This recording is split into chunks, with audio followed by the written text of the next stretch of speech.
Hello and welcome back to another edition of the Journal. In this episode, I take a leisurely drive to inland San Diego, California, and go high up in the Laguna Mountain Recreation Area. Here I'll set up camp in the Laguna Mountain Campground just off Sunrise Highway and the nearby Pacific Crest Trail. I also test out a new shelter system and cook up some amazing camp cuisine using a 50-year-old Coleman griddle and an old cast aluminum Dutch oven. In the morning, I fry up some bacon and eggs to go with my camp coffee before heading out to explore a scenic but short section of the P.C.T.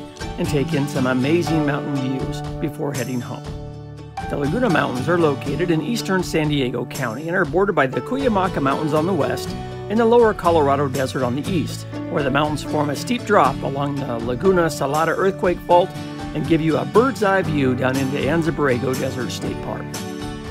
Laguna Campground is where I'll be setting up tonight, and it's a great mountain getaway just an hour east of San Diego.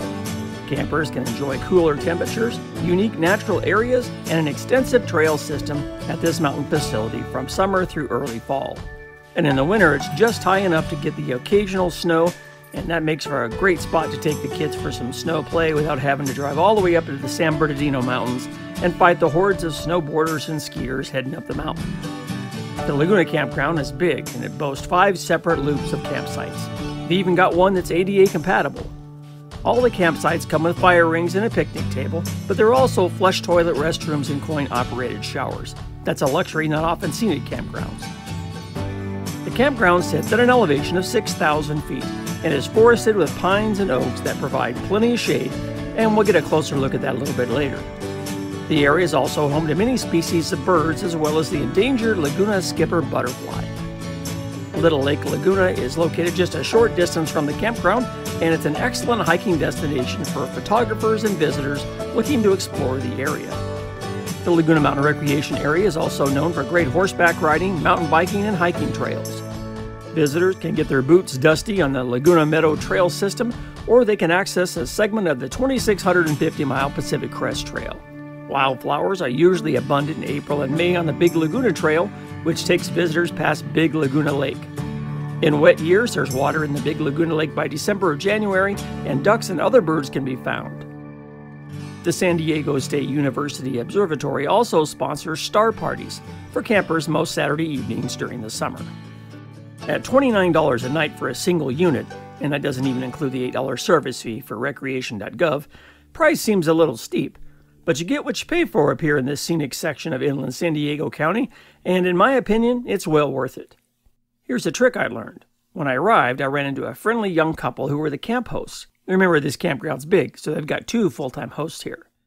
They pointed me to some great campsites in a more quiet and remote spot of the campground. This turned out to be a great idea.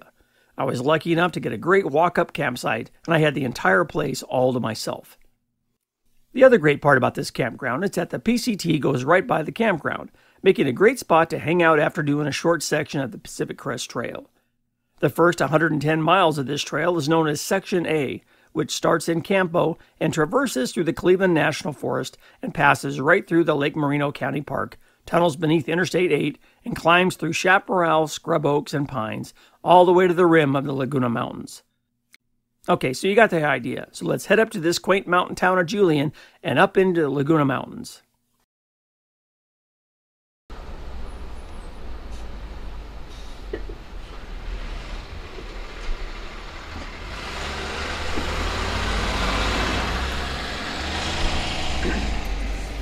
Well, welcome to the town of Julian, California, mountain town. It's about 6,000 feet in elevation. It's a quiet little community. It's great for tourists. A lot of nice shops up here. There's quite a few restaurants. There's some bed and breakfasts up here. And they get snow at this elevation, so it's kind of fun to come up here and play in the snow a little bit when you're up in this area. But that's not where we're headed today. We're going to be heading toward, I guess it would be toward Lake Kwaaymii, Highway 79. And we're not really going to Lake Kwaaymii, but what we are going to do is we're going to head toward, we're going to be heading down toward Laguna Mountain.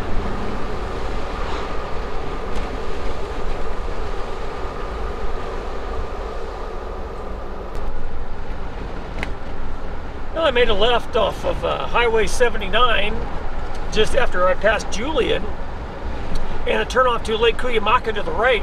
And I turned left on Sunrise Highway. I've never actually been this way. I thought I had, and I hadn't. This is a lot more scenic than I would have anticipated, and it's a lot greener than I thought it would be for, you know, mid-June. And believe it or not, even though it's been in the upper 90s at my house, right here it's 75, and I had all the windows rolled down. I had to roll the window up because I was getting cold.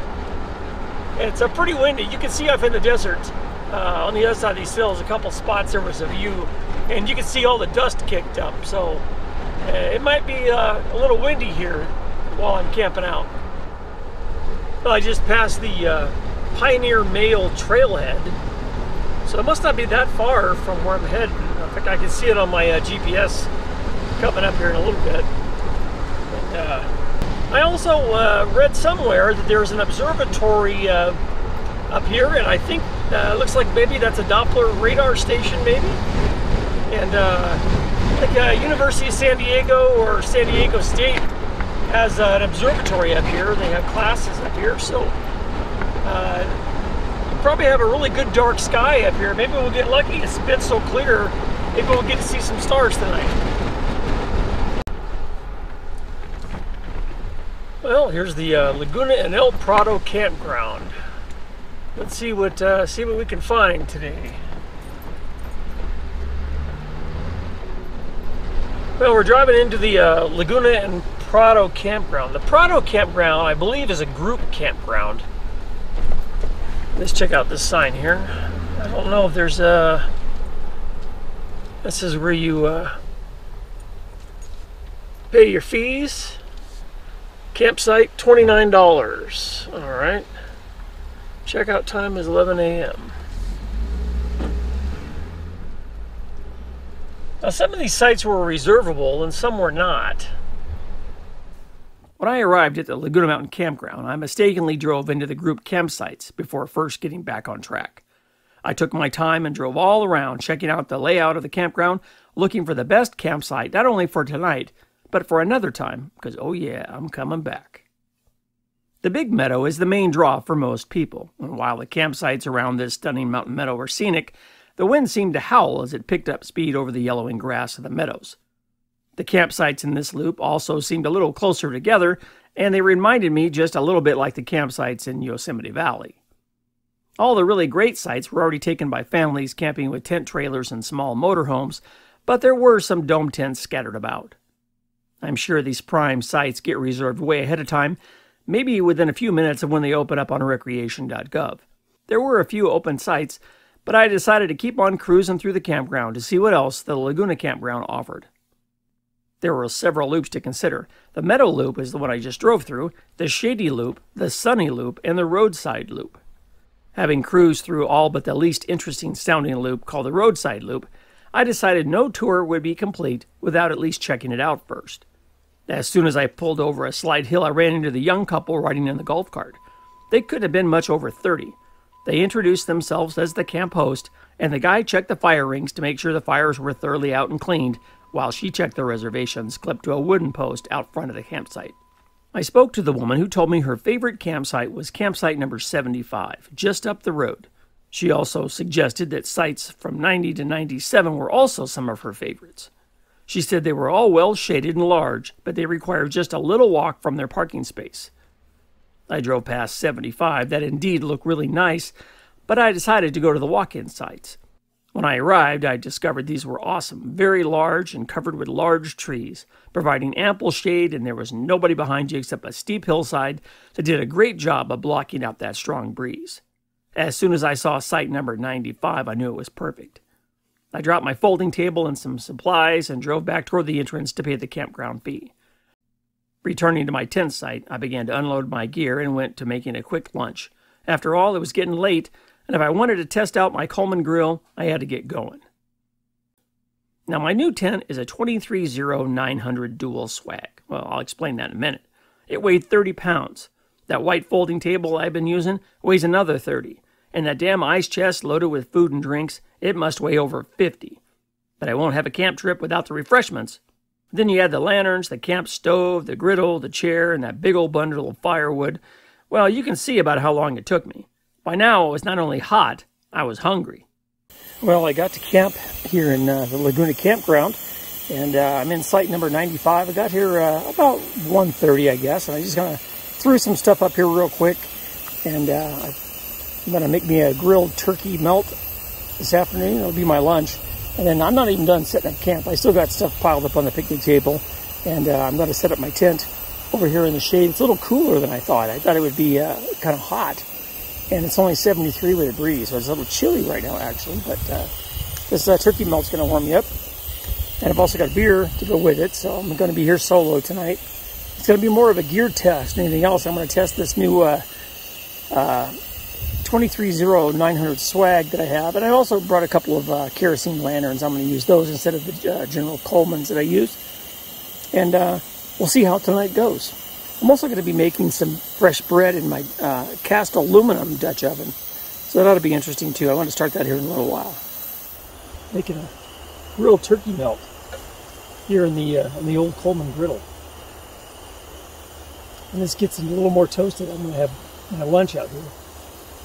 It's going to be good.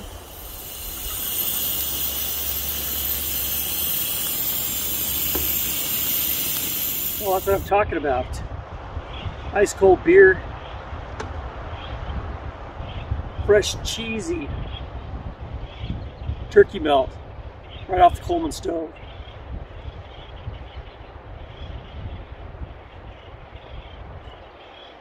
I'll tell you what, that Coleman Instant Start stove works really well. It's got like a regular grill on one side, so if you want to grill steaks or hot dogs, it's fine. But I have this this little vintage griddle. It's on here dead center. You have to do a little bit of leveling because you don't want it tilted, because if you put eggs in there, it'll just run right off and run down the drain. So I spent a couple minutes with some shims leveling the table and leveling the stove, but man, that griddle makes great bacon and eggs. It makes really good grilled cheese. I bet it could do a number on a hamburger too. So I did sliders when we were in Yosemite on that thing. So it's gonna be a good lunch up here in the Laguna Mountains, inland San Diego County. On this trip, my theme was Aussie style. My tent was made in Australia, my Blundstone boots from New Zealand, my Akubra hat, handmade from down under as well, and my recipe for a camp bread tonight, it was called damper. Now in Canada, camp bread is called bannock.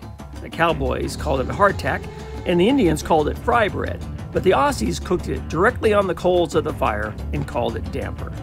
There are several different variances of what's actually in damper, but the main one is the use of modern-day self-rising flour. The traditional Bushman's damper bread was originally made from flour, water, and salt cooked in the campfire, and was first mentioned in memoirs edited by Baron Field, Judge of the Supreme Court of New South Wales from 1817 to 1824. According to the Australian Dictionary Centre, the name is derived from a Lancashire expression meaning something that damps the appetite. Basically, it's a poor man's meal that became a staple for swagmen and drovers and stockmen and other travelers, as flour and salt could easily be carried, and that all that was required was to add water. Damper was often eaten with golden syrup called Cocky's Joy. Okay, I'm not going to touch that one. Now, I've made biscuits in Dutch ovens many times before, and they're usually my Cheaters version, the Pillsbury Poppin' Fresh. These always turn out just right, crunchy on the outside and light and flaky on the inside. This time I was going old school, well, kind of modern old school, and I took advantage of the good old self-rising flour and water. To bake the damper, I was going to try out my newest camp oven, an old lightweight 12-inch cast aluminum oven with 3 shortened legs. This oven weighed about half of my Lodge cast iron oven, and it fit inside my camp cook box. Maybe another time I'll try to cook it directly in the ashes of the campfire like the Aborigines did. It'll probably freak out Jerry and Dave when I drop it in the ashes. Well, it's about a little after 5. I went ahead and started the fire, and I'm letting the coals burn down a little bit. I just now, I'm going to make some bread in the aluminum Dutch oven. I haven't used this one before, so we'll give it a shot. and see how it comes out. All right, let's give this a check and see how it's doing. It's been almost 15 minutes. One thing that I didn't do was I didn't bring the right oven lifter. I didn't try it before I left the house, and this one is not the same as the other one, so I got to be careful. Oh, look at that! It's getting nice and brown on top. I'm gonna give it just another couple of minutes, then I'll check it, see how it's doing. Oh, a little pop in here. Should we check this and see how it's doing? See if I can lift this lid without losing all the coals inside. Oh, look at that. It's looking pretty good. I don't think it's ready yet. It's getting there. A few more minutes. Well, when I checked it last, the top was getting a little more brown, and the bottom wasn't, you could tell it wasn't quite cooked in the middle. So I went ahead and took it off the grate and I lowered it down into those coals. The one that's on fire I pushed in the back. So hopefully that'll be enough, a little extra heat on the bottom to cook this thing a little quicker. Once the damper was all cooked up, I let it sit out a bit to cool while I made use of the campfire coals to heat up a can of chili for dinner. No sense making a big old meal when I'm all by myself. When the scent of fresh damper wafted around the campsite, I was entertained by a friendly squirrel to check out the smell. I pinched off a tiny piece of damper and tossed it to him. I think he liked it.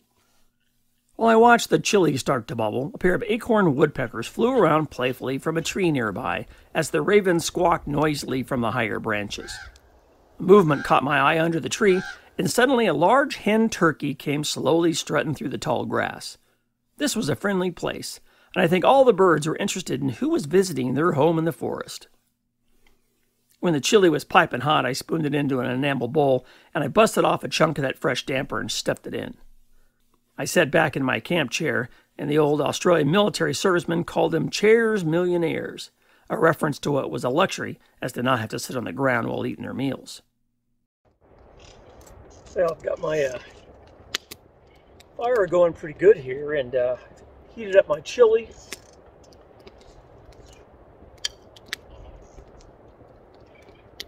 I have some of my fresh bread that I made in the aluminum Dutch oven.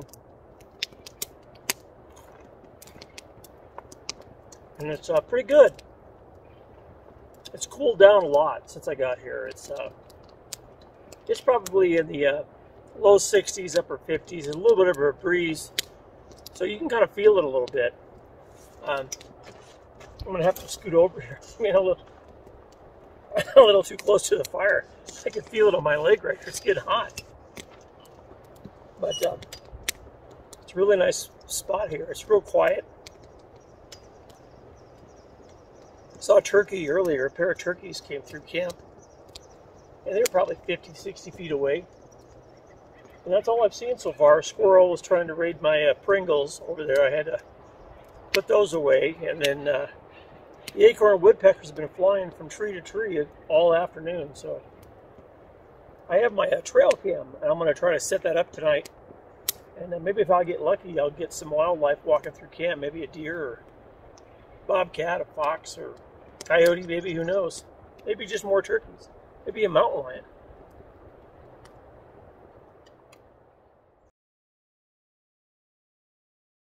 Well, this is going to be my setup for tonight. This is my new tent. It's actually a swag.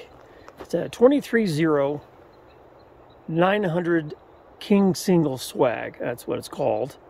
It's made out of heavy canvas. It's 400 GSM canvas with anodized aluminum poles and a center pole that keeps the top stretched out. And it's got vents on both sides, one on one end and one on the other.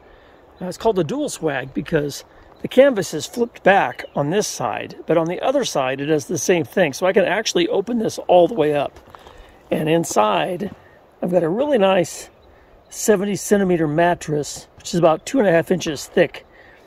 And I've got my sleeping bag sitting on top of a pillow, and I have plenty of room in there. And in a little bit here, I'll go inside and show you what it looks like. It's got a bathtub floor. So it's waterproof on the bottom. It's also a waterproof canvas. I put that little plastic tarp down just to keep it clean, since this is the first time I'm going to use it. That'd be a pretty interesting night tonight. I already took a little short nap in there. It was really comfortable, so looking forward to spending the night. It's not going to be that cold. It's only going to be in the low 50s, so that's not too bad. It'll be pretty warm, even in my my old standard Coleman sleeping bag I've had for probably almost 30 years.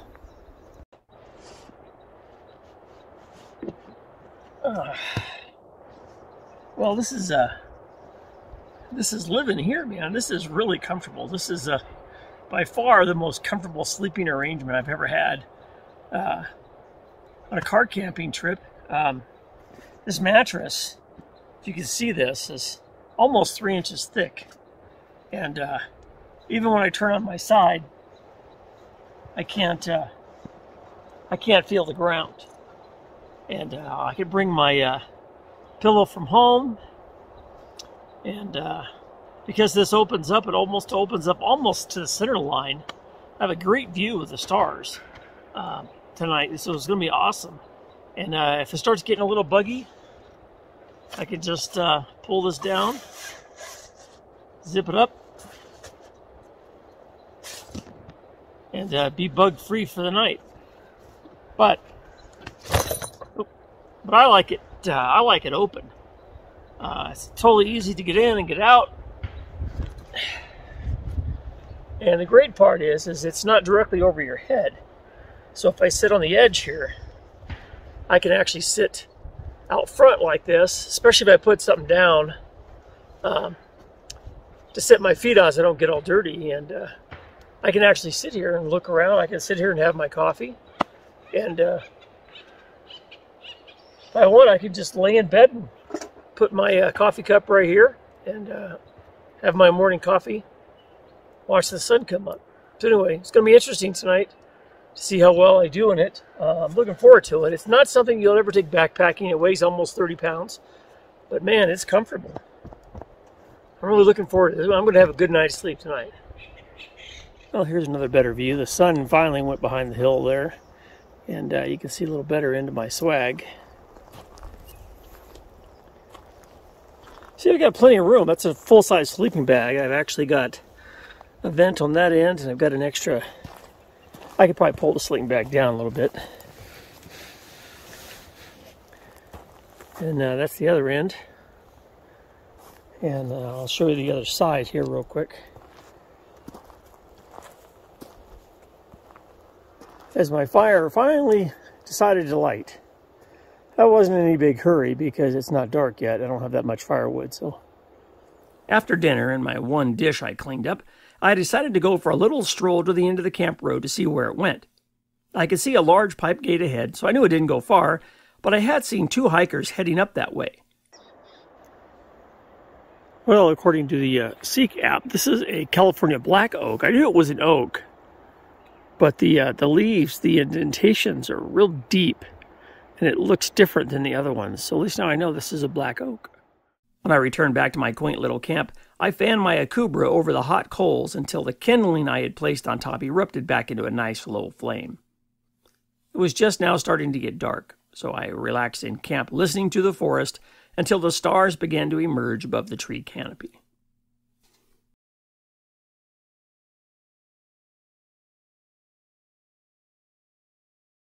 When I woke, it was a little colder than I anticipated. Luckily, I had brought an extra layer or two and put on under my old field jacket. I quickly brewed up some coffee and sat back in my camp chair, soaking in the morning sounds of the birds chirping and the morning breeze through the trees. This morning, I was excited to use my old carbon steel lodge skillet to fry up some bacon and eggs. Now, I hadn't used this skillet very much, so I looked forward to adding another layer of bacon grease to the seasoning layer I was building up. There's just something about the sound of bacon sizzling and that smell that just seems to permeate every campsite for miles. I'll tell you what, nothing sounds better in the morning than the sound of sizzling bacon on a hot skillet.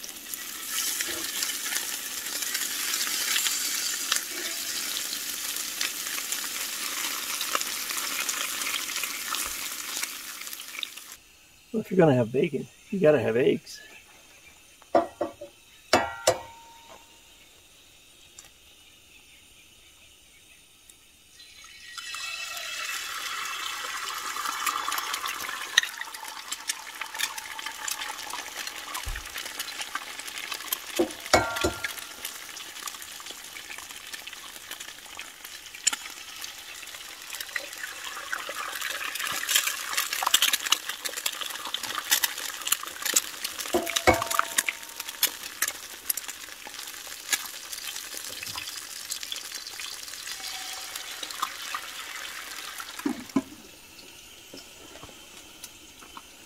help cook the top a little better.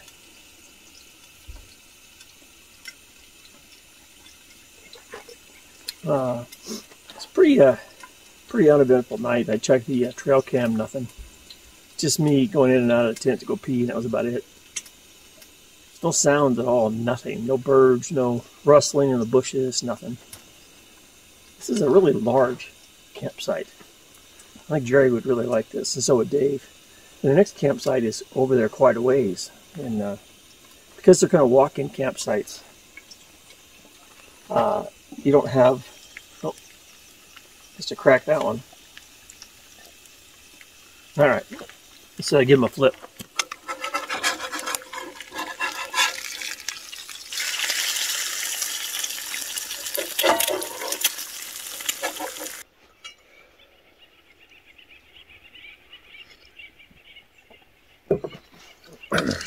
Nothing better than bacon and eggs.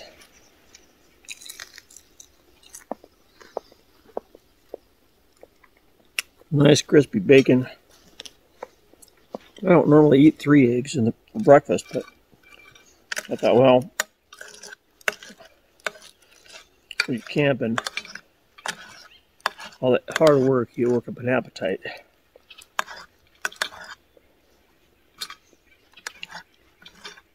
And I know it's not really good for you because you're cooking in bacon grease, which is what this is. But boy, talk about a flavor.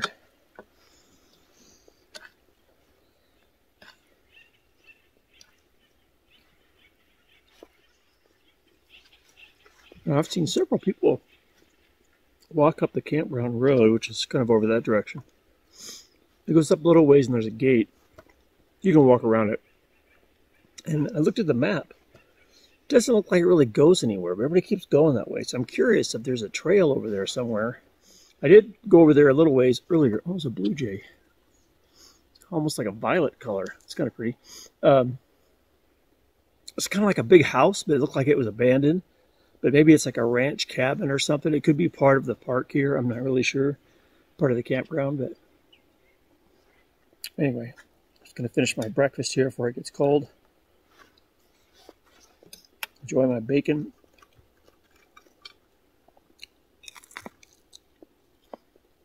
And my coffee here in Laguna Mountain in inland San Diego. It's a little chillier than I thought it'd be. My hands are cold. I didn't bring gloves.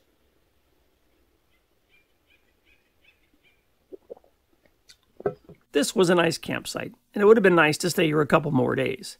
After I had taken another 10 trips back to the Jeep, I pulled out slowly out of the Laguna Campground and began heading home. But first, I had to make one more stop. A month back or so, I had been doing some research on a hike along the P.C.T. through the Laguna Mountains. I saw several amazing photos of a cliffside trail with jaw-dropping views down into Anza Borrego State Park. This section was called Kwaaymii Point. On my drive up here, I had passed a turnoff for a road called Kwaaymii Road. And on the way back, I decided to take a quick pit stop to see if it actually went to it. As I drove north along Sunrise Highway, I saw a pull-out on the right and a nice wooden observation deck. I parked out of the traffic lane and walked over to take a look at the Storm Canyon Overlook. Wow, this is stunning. Well, this is the view from Storm Canyon Overlook up here in the Laguna Mountains. It's a pretty tremendous view. It's a little breezy up here, but it's nice today. Just a few miles north of here is where I saw the turn for Kwaaymii Road, and I made a right. The road climbed a small hill to another jaw-dropping view over Anza Borrego. Here there was a teardrop-shaped turnaround where you could either just pull up and look, or park and take a short hike along the P.C.T. I parked and began walking to the informational sign for Kwaaymii Point.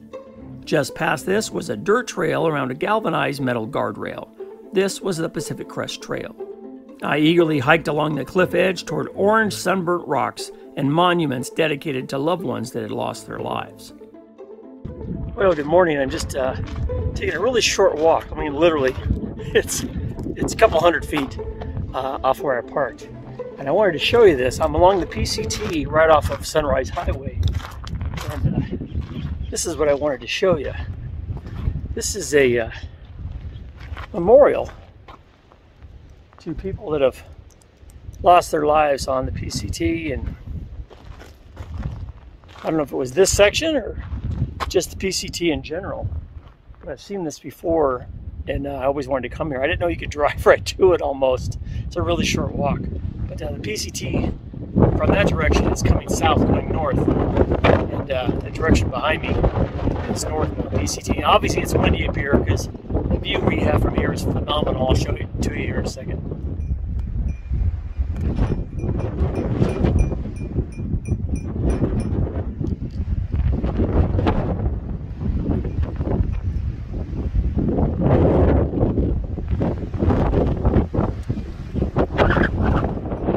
This is that memorial. This makeshift memorial was touching, and I took time to read all the dedications. At first, I thought it was a memorial for hikers who had died along the PC, and some of them were, but I soon realized most of them were for motorcycle riders killed in tragic accidents. I spent some time climbing up and around the beautiful rocks as the sun rose over the Anza-Borrego Desert and cast a warm light on the rocks. I bet you this place is magic right at sunrise. I'm definitely going to come back here. There's another memorial sign.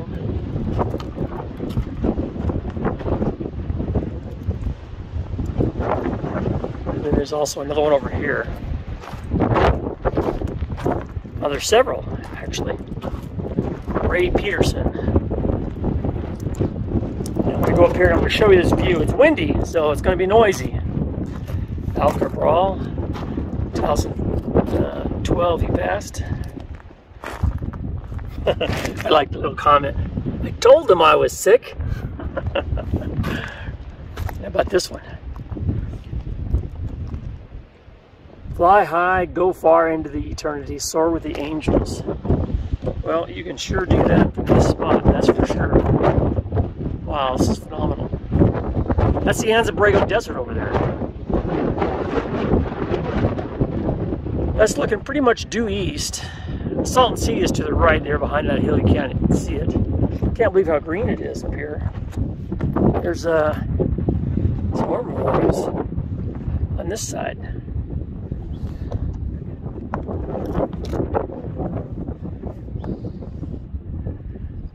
Thomas Williamson. Actually, there's a lot more even up here.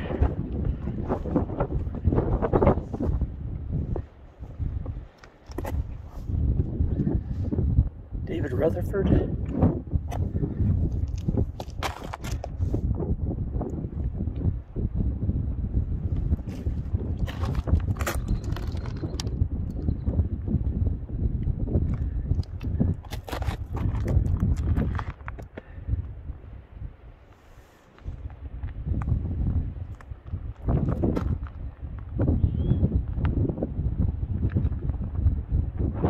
And to give you an idea, that's where I parked, right there. There's a cool little spot.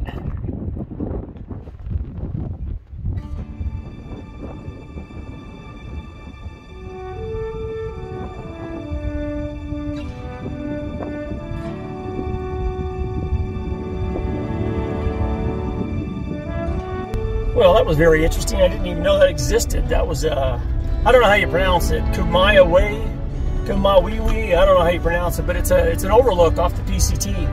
and it's just got phenomenal views overlooking the desert and all of Anza-Borrego Desert State Park.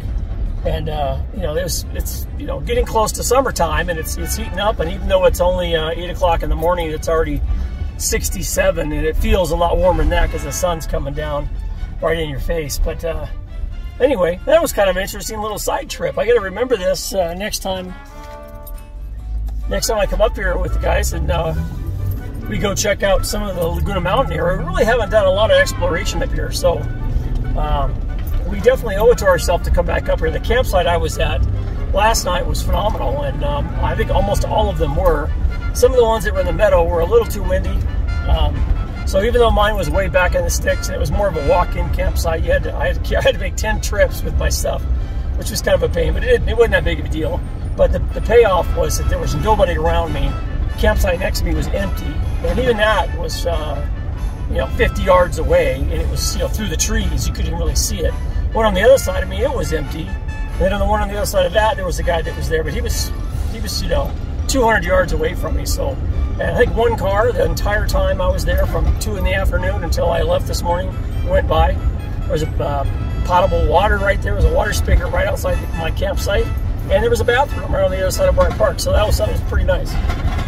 Anyway, there's another tremendous viewpoint. Jesus, might have to pull over and look at this one too.